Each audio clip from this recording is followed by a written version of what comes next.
بڑے زور و شور اور بڑی شد و مد کے ساتھ اس بات کا پروپیگنڈا کیا جا رہا ہے کہ ہندوستان کی تعمیر و ترقی میں مسلمانوں کا کوئی کردار نہیں ہے، لہٰذا آج ہم چاہتے ہیں کہ زبان پر ایک ایسا مفصل خطاب ہو جو اس پروپیگنڈا کا دندان شکن جواب واقع ہو۔ اس کے لیے میں آواز دیتا ہوں برادر محمد عمار رحمانی درجہ عربی چہارم کو کہ وہ حاضر ہو کر پوری تفصیل کے ساتھ سامعین کو بتلائیں کہ ہندوستان کی تعمیر و ترقی میں مسلمانوں کا کیا کردار ہے۔ برادر محمد عمار رحمانی درجہ عربی چہارم۔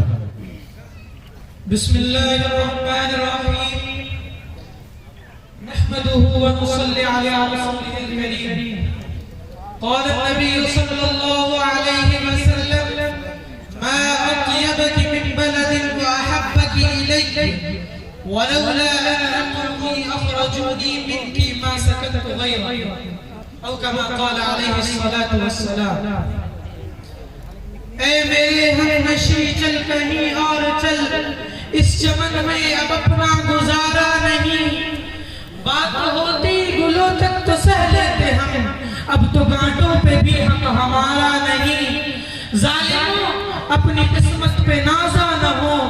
دور بدلے گا یہ وقت کی بات ہے، وہ یقیناً سنے گا صدائیں میری، کیا تمہارا خدا ہے ہمارا نہیں۔ جب گلستہ کو لہو کی ضرورت پڑی، سب سے پہلے ہی گردن ہماری کٹی، اب یہ کہتے ہیں مجھ سے یہ اہل چمن، یہ چمن ہے ہمارا تمہارا نہیں۔ معزز اساتذہ کرام اور دور دراز سے تشریف لانے والے مہمانان اعزام اور تعلیمی زندگی کے ہم سفر، ہندوستان کا چپا چپا ہم مسلمانوں کا احسان مند ہے۔ ہمالیہ کی سربلندیاں ہماری عظمتوں کی گواہ ہیں، مالابار اور سندھ کے ساحل ہمارے قدموں کو بوسہ دے چکے ہیں،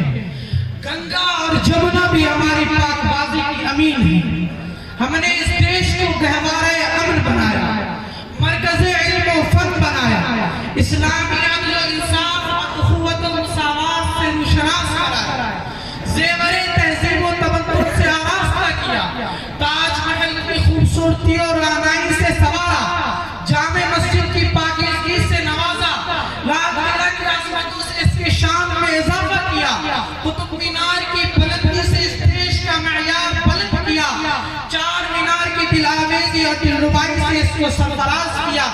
ہم نے اس دیش کو دولت و ثروت سے مالا مال کیا، اور جب وقت پڑا تو اپنے لہو کا دام دے کر، اپنی عورتوں کے سہاگ کو اجاڑ کر اور اپنے بچوں کو یتیم کر کے مادر وطن کے عزت و آبرو کو محفوظ رکھا۔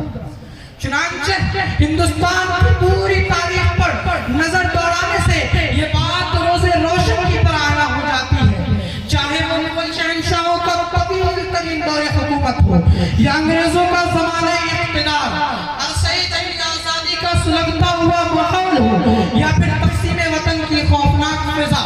کورونا وائرس کی بنا پر لاک ڈاؤن کا ہولناک زمانہ ہو یا بارڈروں اور سرحدوں کی حفاظت کا مسئلہ یا پھر فرقہ واریت کی آگ میں ملک ہندوستان کے سلگنے کا اندیشہ ہو، ہر حالت میں مسلمانوں نے اس ملک کے ساتھ وفاداری اور جانساری کا ثبوت پیش کیا ہے۔ ایک طرف جہاں مسلمانوں نے اس ملک کی تعمیر و ترقی میں اپنی صلاحیت اور استعداد ظاہر کی ہے، تو وہیں دوسری طرف اس ملک کی سیاحت میں حفاظت کے لیے اپنی گردنیں بھی کٹا